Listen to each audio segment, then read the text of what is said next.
श्री स्वामी समर्थ. जय जय स्वामी समर्थ. स्वामींचं नाव घेऊन मी आजच्या ह्या नवीन व्हिडिओला सुरुवात करते. दरवर्षी आषाढ महिन्यातील शुक्ल पक्षातील पौर्णिमा तिथीला गुरुपौर्णिमा साजरी केली जाते. यंदा 29 जुलैला गुरुपौर्णिमा साजरी केली जाईल. या पौर्णिमेला व्यास पौर्णिमा आणि वेद पौर्णिमा या नावाने देखील ओळखले जाते. गुरुपौर्णिमा ही गुरु आणि शिष्य यांच्यातील पवित्र नाताचे प्रतीक आहे.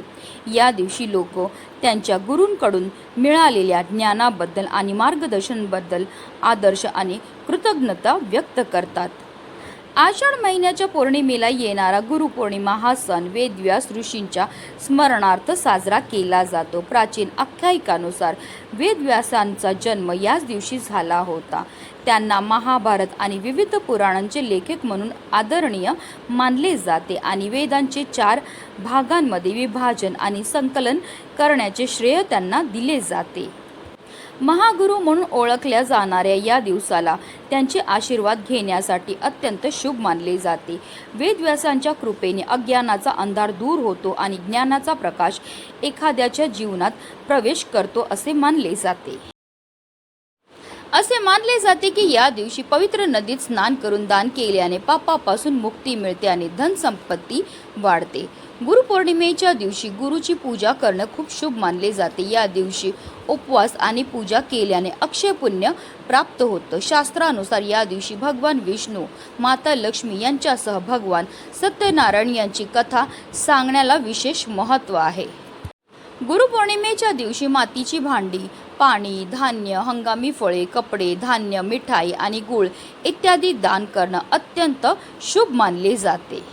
गुरुपौर्णिमेच्या दिवशी जर आपण उपवास केला आणि सेवा केल्या तर त्यामुळे आपल्या कुंडलीतील गुरुग्रह हा बलवान होतो. तसेच पितृदोषापासून सुद्धा आपल्याला मुक्तता मिळते.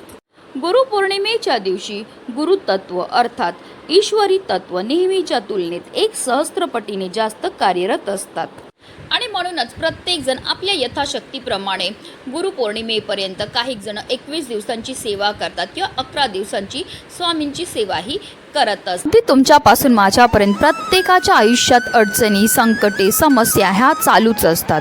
कुणाला आर्थिक समस्या आहे तर कुणाला शारीरिक समस्या आहे. त्याचबरोबर प्रत्येक आई वडिलांना असं वाटतं की आपल्या मुलांची खूप प्रगती झालीही पाहिजे.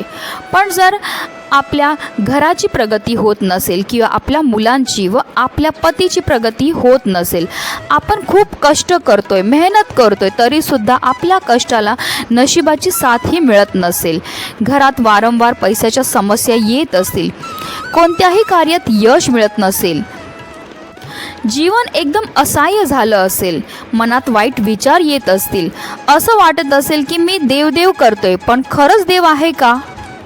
पण हीच आपल्या खऱ्या परीक्षेची वेळ असते. इथूनच स्वामी लीला सुरू होते. कारण स्वामी म्हणायचे, हम गया नहीं जिंदा है. फक्त स्वामीवर विश्वास ठेवा, कारण अशक्य ही शक्य करतील स्वामी. स्वामी आपल्याला तेच देतात जे आपल्याकरता योग्य आहे. आणि म्हणूनच ह्या सर्व समस्या, अडचणी, संकट दूर होण्यासाठी आपल्याला दररोज रात्री झोपण्यापूर्वी हा एक मंत्र म्हणायचा आहे. हा मंत्र दररोज म्हटल्यामुळे निश्चितच आपल्या जीवनामध्ये असणारी जी संकट आहेत, समस्या आहेत, त्या दूर होण्यामध्ये मदतही मिळणार आहे. तर तो मंत्र कसा बोलायचा आहे, तो मंत्र कोणता आहे, त्याबद्दल सविस्तर आणि महत्त्वाची अशी माहिती मी तुम्हाला या व्हिडिओमध्ये देणार आहे. तर व्हिडिओ पूर्ण पहा. आणि जर तुम्ही माझ्या चॅनलवर नवीन असतील तर चॅनलला सबस्क्राईब करा आणि शेजारी बेल आयकॉन सुद्धा प्रेस करा, जेणेकरून तुम्हाला माझ्या नवनवीन व्हिडिओचं नोटिफिकेशन हे मिळत राहील. त्याचबरोबर कमेंटमध्ये श्री स्वामी समर्थ लिहायला अजिबात विसरू नका. जोपर्यंत तुमच्यावरती संकट आहेत तिथपर्यंत तुम्हाला दररोज हा मंत्र म्हणायचा आहे. की अगदी तुम्ही गुरुपौर्णिमेपर्यंत रोज रात्री झोपण्यापूर्वी हा मंत्र बोलले तरीही चालणार आहे. आपण स्वामींची सेवा, नामजप हे करत असतो, पण बऱ्याचदा कामामुळे किंवा इतर कोणत्या समस्यांमुळे किंवा काही अडचणी असतात, त्यामुळे सुद्धा आपल्याला ती सेवा दररोज करायला जमत नसेल, तर तुम्हाला रोज रात्री झोपण्यापूर्वी हा मंत्र बोलायचा आहे. अगदी अंथरुणात बसल्या बसल्या आपल्याला हा मंत्र जो आहे तो बोलायचा आहे. मंत्र म्हणायच्या अगोदर आपलं मन शांत असावं व आपल्या मनामध्ये सकारात्मकता असावी.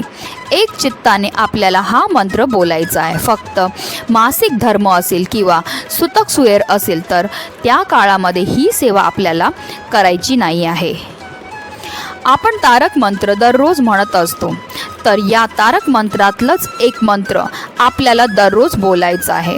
पहिल्यांदा आपल्याला डोळे बंद हे करायचे आहेत. त्यानंतर आपल्या स्वामी महाराजांची प्रतिमा जी आहे ती आपल्या डोळ्यासमोर ठेवून आपल्याला 11 वेळा हे मंत्र बोलायचं आहे. अतर्क्य अवधूत हे स्मरणगामी, अशक्य ही शक्य करतील स्वामी. आपण तारक मंत्र बोलतो तेव्हा हा मंत्र त्यामध्ये येतो, पण हा आपल्याला झोपण्यापूर्वी दररोज बोलायचा आहे. तुम्ही 11 वेळा बोलू शकतात किंवा 21 वेळा बोलू शकतात किंवा तुमच्या यथाशक्तीप्रमाणे तुम्ही 108 वेळा सुद्धा बोलू शकतात. तारक मंत्र म्हणजे आपल्याला सर्व संकटातून सर्व दुःखातून तारणारा हा मंत्र आहे. त्याचबरोबर आपली कठीणातील कठीण एखादी इच्छा असेल जी पूर्ण करण्याकरता आपण खूप मेहनत करतोय, कष्ट करतोय, पण तरीसुद्धा ही इच्छा जर पूर्ण होत नसेल तर आपल्याला काय करायचं, अंथरुणात बसून जेव्हा आपण तारक मंत्राची सेवा करणार आहे त्याचबरोबर ही सेवासुद्धा आपण करू शकतो. आपल्याला काय करायचं आहे, डोळे बंद करायचे आहेत, आपल्या डोळ्यापुढे स्वामींची प्रतिमा आणायची आणि त्यानंतर आपल्याला 11 वेळा ओम ओम ओम ह्या मंत्राचा जप करायचा आहे. आणि हा मंत्र आपण बोलल्यानंतर आपली जी पण इच्छा आहे ती आपल्याला बोलायची आहे. यामुळे आपली कठीणातील कठीण इच्छासुद्धा लवकरात लवकर पूर्ण होईल. ह्या दोन्ही सेवा तुम्ही दररोज केल्या तरी चालतील. अगदी 5 मिनिटाची ही सेवा आहे, पण ह्या सेवेचा प्रभाव खूप मोठा आहे. आता ही सेवा कोण करू शकतो, तर ही सेवा कोणीही करू शकतो. अगदी झोपायला जाताना तुमच्या घरातल्या प्रत्येक सदस्यांनी ही एकत्र सेवा केलीही तरी चालणार आहे. ही सेवा केल्यामुळे सर्वांवर स्वामी महाराजांची भरभरून कृपाही राहणार आहे. फक्त एकच सांगते की कोणतीही सेवा किंवा कोणताही उपाय करताना आपल्याला पूर्ण मनाने करायचं, पूर्ण श्रद्धेने करायचं आहे, तर निश्चितच तुमचं कल्याण होईल.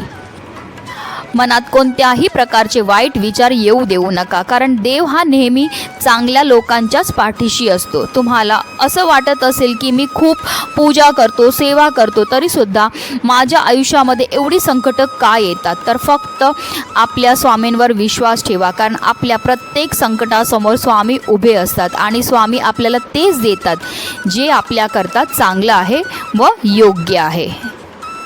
स्वतःवरून अनुभव सांगते की मला प्रत्येक वेळी स्वामींनी त्यांच्या असण्याची प्रचिती दिली आहे. म्हणूनच सांगते, फक्त विश्वास ठेवा आणि स्वामींच्या नामात रमा. श्री स्वामी समर्थ. जय जय स्वामी समर्थ. आणि म्हणूनच व्हिडिओ जास्तीत जास्त लोकांपर्यंत शेअर करा, जेणेकरून प्रत्येकाला स्वामींची ही उच्च कोटीची सेवा करायची संधी मिळेल. हीच मनामध्ये इच्छा. श्री स्वामी समर्थ.